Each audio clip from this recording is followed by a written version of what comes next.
Comment accepter que dans un pays considéré comme la 7e puissance économique mondiale, nos départements d'outre-mer fassent l'objet d'un traitement aussi inégalitaire qu'injuste en matière de prix des produits alimentaires de première nécessité? Nous sommes très contents que les habitants stanoises et stanois se soient déplacés massivement. On a eu aussi la présence de nos amis et frères des villes avoisinantes qui sont venus donner la force justement à cette mobilisation pour soutenir la mobilisation légitime du peuple martiniquais contre la vie chère. Alors nous, sur la ville de Stein, et c'est d'ailleurs pour ça que nous avions estimé qu'il était de notre devoir d'envoyer aussi un message de solidarité, on a assigné l'État en justice pour rupture d'égalité. C'est cette inégalité des territoires qui nous pose problème.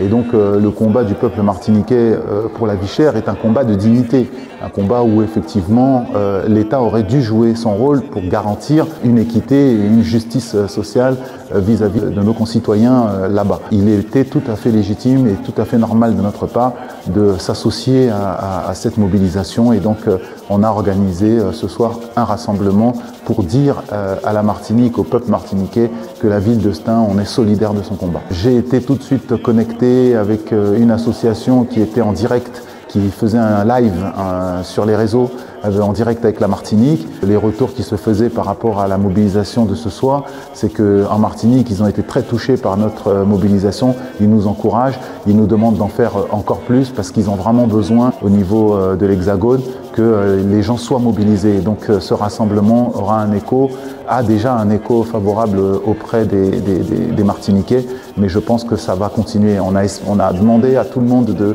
faire des photos, des vidéos et de les envoyer en Martinique pour dire combien on est avec eux dans ce combat légitime.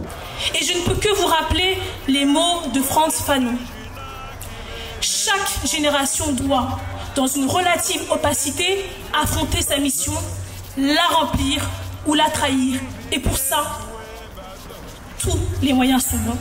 Vive la Martinique, vive les ultramarins.